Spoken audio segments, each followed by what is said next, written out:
श्री राम के अनेक मधुर स्वरूपों की झांकी श्री रामचरितमानस में प्रस्तुत की गई और प्रत्येक भक्त को अलग अलग भगवान की झांकियां प्रिय प्रतीत होती हैं। का भगवान शंकर से पार्वती जी ने पूछा कि आप भगवान श्री राम के समग्र रूप का दर्शन कर चुके हैं, पर आपको भगवान राम का सबसे प्रिय रूप कौन सा प्रतीत हुआ? और तब आपने वो पंक्ति पढ़ी होगी। भगवान शंकर कहते हैं, बंदौ बाल रूप सोई रामू, सब सिद्धि सुलभ जपत जिसु नामू। मुझे तो बालक राम प्रिय है। काकभूषण जी का भी आग्रह यही है कि उनको अयोध्या में श्री राम का बाल रूप प्रिय है और वो 5 वर्ष तक उस बालक रूप के साथ क्रीड़ा करते हैं। अगर कोई मिथिला वासियों से पूछे तो वे कहेंगे कि हमें तो दूल्हा राम, जो जही बर बाजू राम आसवारा तही सारगौ न बर नहीं पारा, दूल्हा राम जो है हमें बड़े प्रिय प्रतीत होते हैं। तो अयोध्या में महाराज श्री दशरथ और कौशल्या की गोदी में विराजमान होने वाले श्री राम का भी बड़ा मधुर वर्णन रामायण में किया गया।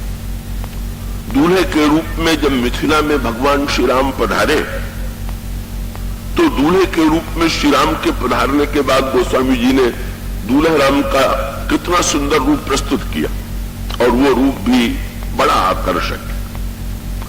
जब भगवान राम वनवासी गए बने और चित्रकूट में वट वृक्ष की छाया में बैठे, तब भी भगवान श्री राघवेंद्र का दर्शन करके ऋषि मुनि भी धन्य हो गए।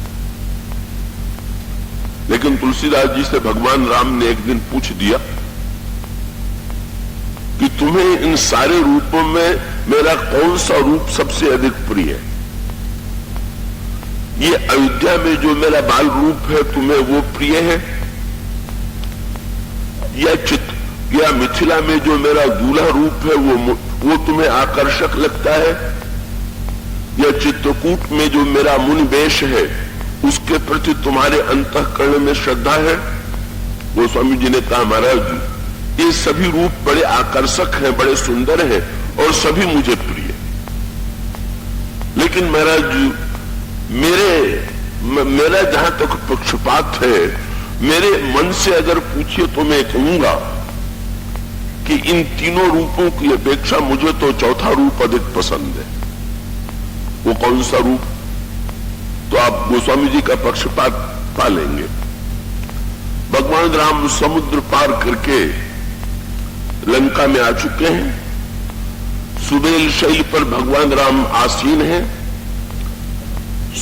लक्ष्मण जी ने भगवान श्री राम के लिए पत्ते बिछाए, पुष्प की पंखड़ियां भी बिखेरी और उसके ऊपर मृगचर्म बिछा दिया और उसी मृगचर्म पर भगवान श्री राघवेंद्र बैठे हुए भी नहीं हैं, सुग्रीव की गोद में सिर रख करके लेटे हुए। भगवान श्री राम के दाहिने और बाएं उनका धनुष और निसंग रखा हुआ। उनके कर कमलों में एक बाण है। उनके कान के पास विभीषण बैठे हुए और प्रभु का दाहिना चरण अंगद की गोद में है, बायां चरण श्री हनुमान जी की गोद में है और इन सारी भक्तों से कुछ दूर लक्ष्मण जी धनुष बाण लेकर के बैठे। आप में से अधिकांश ने उन पंक्तियों को पढ़ा होगा। यहां सुबेल शैल रघुबीरा, उतरे सेन सहित अति भीरा, शिखर एक उतंग अति देखी, परम रम्य सम शुभ्र विसेखी, तह तरु किसले सुमन सुहाए, लक्ष्मण रच निज हाथ बनाए, तेहि पर रुचिर मृदुल मृग छाला, तेहि आसन आसीन कृपाला, प्रभु कृत शीस कपीस उछंगा, बाम दहिन दिश चाप निसंगा, दू कर कमल सुधारत माना, कह लंकेश मंत्र लगी काना, बड़ भागी अंगद हनुमाना, चरण कमल चापत विधि नाना, प्रभु पाछे लक्ष्मण वीरासन, कटिक निसंग कर बान सरासन। और जब भगवान राम का ये वर्णन कर चुके तो गोस्वामी जी का पक्षपात प्रकट हो गया। क्या जो शब्द इसमें जुड़ा हुआ है वो शब्द किसी झांकी के साथ गोस्वामी जी ने नहीं जोड़ा। और वो शब्द क्या है, उस शब्द पर आप ध्यान देंगे। वो कहते हैं यही विधि कृपा रूप गुण। पहले शब्द का गोस्वामी जी ने जो स्मरण किया उसकी विशेषता क्या है कि इस झांकी में गोस्वामी जी ने पहली सुंदरता का स्मरण नहीं किया, पहले कृपा का स्मरण किया। पहले तो शब्द पर आप ध्यान दें। यही विधि कृपा रूप, रूप है पर कृपा पहले, चुनाव है गोस्वामी जी का। रूप की कृपा, सुंदर है और कृपालु है नहीं, बोले बड़े कृपालु है, सुंदर भी है। यही विधि कृपा रूप गुण धाम राम आसीन। और एक पक्षपात उनका शब्दों में प्रकट हो गया जब उन्होंने कहा धन्य ते नर यही ध्यान जे रहत सदा लयलीन। धन्य है वे प्राणी जो प्रभु के इस ध्यान में सदा लयलीन रहते।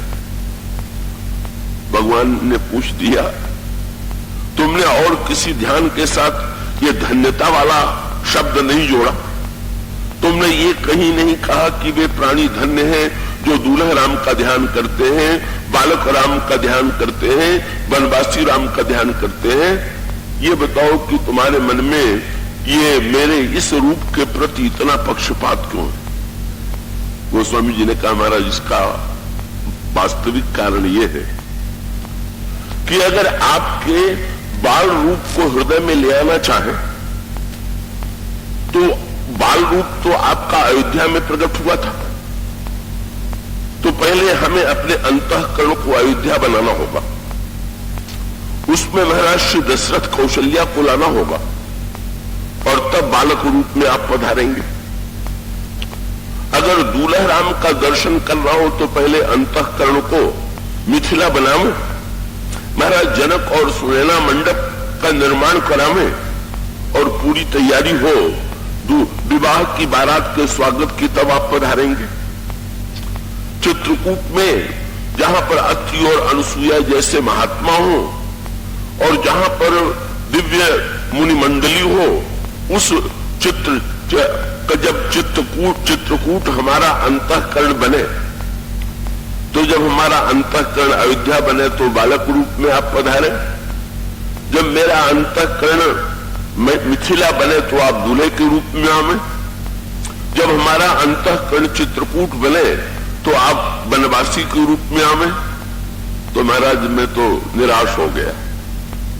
बोले मुझे लगा कि मैं न तो हृदय को अयोध्या बना पाऊंगा, न मिथिला बना पाऊंगा, न तो चित्रकूट बना पाऊंगा।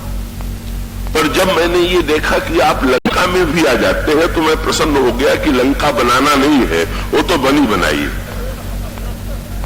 लंका हमारा अंतःकरण जो है का अंतःकरण को अयोध्या चित्रकूट मिथिला तो बनाना होगा, पर लंका बनाने के लिए अनंत मात्र प्रयास करने की आवश्यकता नहीं है। हमारा अंतःकरण लंका का साक्षात प्रतिरूप ही है। और उसका अभिप्राय क्या हुआ कि ये श्री राम का जो व्यक्तित्व है का उन्होंने कहा हमारा कई कारण है। एक तो लंका में गोस्वामी जी का प्रतीकात्मक संकेत क्या, अभी उसके संदर्भ में भी कुछ बात मैं आपके सामने कहूंगा। गोस्वामी जी ने कहा हमारा दूसरा कारण यह है कि अयोध्या में आपको महाराज श्री दशरथ ने निमंत्रण दिया, तब पधारे, यज्ञ किया, मनु के रूप में तपस्या किया। कब मिथिला में आपने महाराज श्री जनक और सुनैना के प्रेम को देखा, विश्वामित्र के आग्रह को देखा, तब आप पधारे। चित्रकूट में जब महर्षि वाल्मीकि ने आपको निमंत्रित किया तब आप पधारे। तो अयोध्या और मिथिला और चित्रकूट में जहां आप गए वह किसी न किसी ज्ञानी भक्त या कर्मयोगी ने आपको निमंत्रण दिया। लेकिन सब जगह से आपको निमंत्रण मिला, पर यह बताइए कि लंका से भी रावण ने भी कोई निमंत्रण आपको भेजा था क्या? और बड़ी विचित्र बात यह है कि लंका के राजा ने निमंत्रण भेजना तो दूर रहा, वो तो चाहता भी नहीं था कि आप लंका में घुसने पाओ, लेकिन आप बलपूर्वक घुस के बैठ गए। सो यहां भी निमंत्रण की आशा मत कीजिए, यहां तो बलपूर्वक घुस के बैठ जाइए तो ही अपना काम बन सकता है। तो जब ये हमने देखा कि आप बिना निमंत्रण के भी चले जाते हैं और ऐसे स्थान पर, गोस्वामी जी का लंका में श्री राम का स्थान कितना विचित्र है। जब भगवान श्री राघवेंद्र लंका में जाते हैं तो वहां का दृश्य देखते हैं का लंका के 3 शिखर और वो लंका के 3 शिखरों में से दो शिखरों पर रावण की लंका का विस्तार है। केवल तीसरा जो शिखर था वही कोने में खाली पड़ा हुआ था। भगवान राम ने लक्ष्मण से कहा कि भाई यहां तो कोई और जगह खाली नहीं है, तो चलो इसी कोने में। इसका व्यंग्यात्मक तात्पर्य क्या कि भाई अयोध्या में श्री राम को सिंहासन पर बैठाते हैं, मिथिला में भगवान राम को बरासन पर बैठाते हैं, चित्रकूट में भगवान श्री राघवेंद्र को मृत्तिकासन और कुशासन पर बैठाते हैं, लेकिन यहां पर लंका में बोले लंका के 2/3 भाग पर रावण का शासन चल रहा, केवल एक कोना खाली है और उसी पर श्री राम को बैठना है। गोस्वामी जी ने कहा मैं तो अपने हृदय से जब मिला के देखता हूं तो मुझे आश्वासन मिलता है कि यहां पर भी हृदय के 2/3 भाग पर तो बुराइयों का ही शासन है। कहीं कोना खाली पड़ा हुआ हो और आप आके बैठ जाइए तो आपकी कृपा, आप कोने में भी बैठ सकते हैं। ये बात मुझे जितना आश्वस्त करती है उतना हमको आश्वासन अन्यत्र मिथिला चित्रकूट या अयोध्या में प्राप्त नहीं होता।